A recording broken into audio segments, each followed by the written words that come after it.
Assalamualaikum warahmatullahi wabarakatuh. Perkenalkan, nama saya Pitaloka Fortuna Dewi Setiarini, nama panggilan saya Pitaloka. Pada kesempatan kali ini, saya akan menjelaskan tentang portofolio saya. Nah, untuk sebelum itu, saya akan menjelaskan dulu tentang biodata saya secara singkat. Saya lahir di Madiun pada tanggal 22 Februari tahun 1999. Dan saat ini saya sedang berusia 21 tahun. Riwayat pendidikan saya dimulai dengan sekolah dasar di SD Negeri Rumutan 2, kemudian lanjut pada sekolah menengah pertama di SMP Negeri 1 Mejayan, dan sekolah menengah akhir di SMA Negeri 1 Mejayan.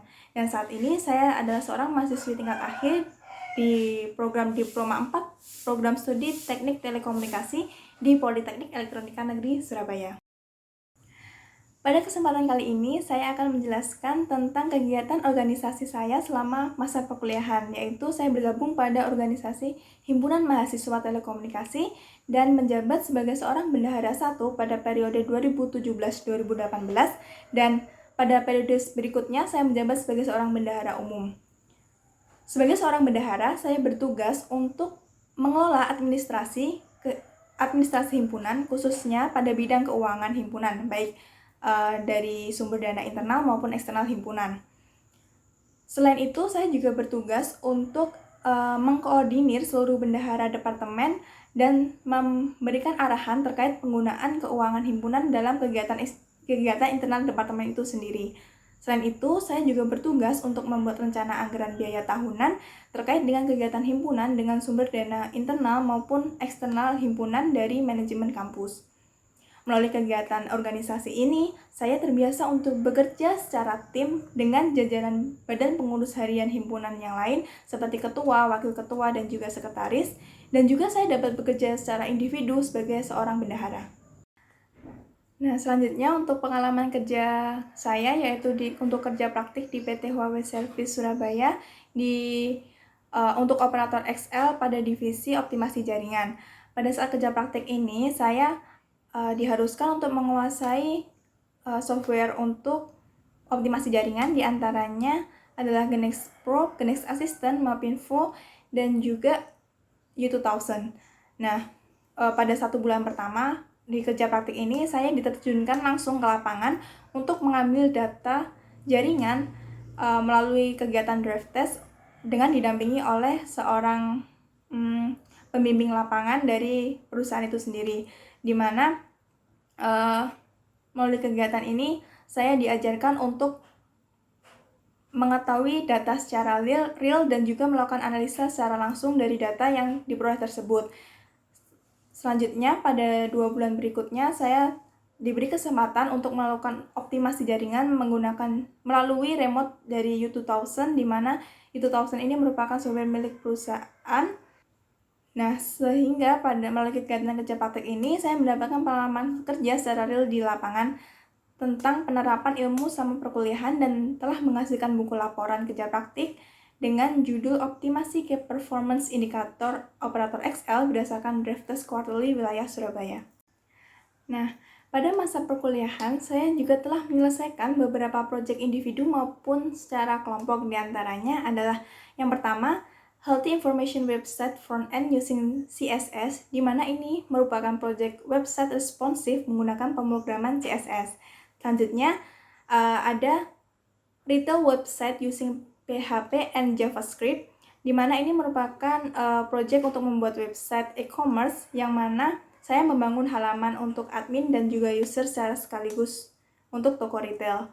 Yang ketiga adalah Employee Salary Calculation based on the office hours, di mana proyek ini merupakan proyek pemrograman Shell yang saya membuat aplikasi untuk menghitung gaji karyawan sesuai dengan jam kerja yang dia laksanakan setiap harinya melalui absen yang tercatat. Selanjutnya, untuk proyek yang dilakukan secara tim, ada 3 yang telah saya selesaikan. Di antaranya adalah Firefighting Robot using Bluetooth Pairing menggunakan microcontroller Arduino, di mana ini merupakan proyek yang menggunakan modul Arduino untuk membuat prototipe robot pemadam api yang dapat dikontrol melalui koneksi Bluetooth smartphone. Yang kedua ada Radio Detection and Ringing Robot using Ultrasonic Sounds, atau Rhodeus menggunakan microcontroller Arduino juga, di mana project tim ini dibuat dengan menggunakan modul Arduino untuk robot yang bergerak secara otomatis dengan cara dia mendeteksi penghalang melalui sensor ultrasonik yang terpasang pada robot tersebut.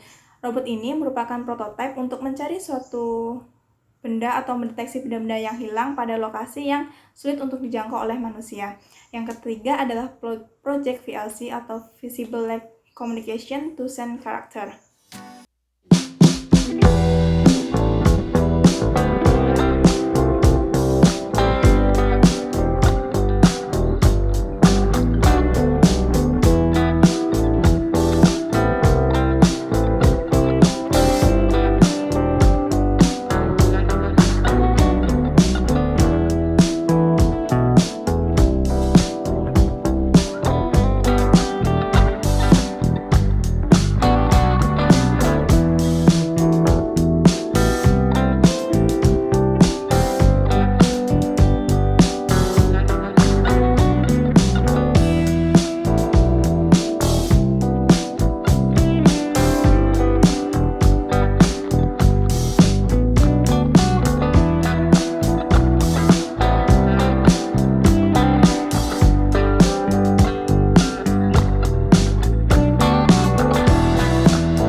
Nah, yang terakhir adalah proyek tugas akhir saya yang dengan judul Detection System for Safety Driving Using LVQ atau Learning Vector Quantization Algorithm as ITS, Intelligent Transportation System Support, di mana proyek akhir ini adalah proyek untuk mendeteksi kecelakaan yang terjadi pada kendaraan bermotor melalui sensor smartphone, sehingga informasi terjadinya suatu kecelakaan dapat segera diketahui oleh pihak-pihak yang berkepentingan.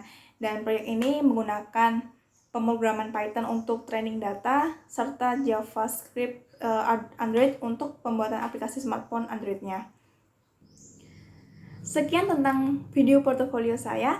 Saya berharap melalui informasi dan kualifikasi yang saya miliki yang saya tampilkan di video ini dapat menjadikan pertimbangan Anda untuk merekrut saya bergabung dengan perusahaan Anda. Selain melalui video ini, informasi tentang saya juga tercantum dalam akun LinkedIn/Pitaloka Fortuna. Terima kasih telah menyaksikan video ini. Wassalamualaikum warahmatullahi wabarakatuh.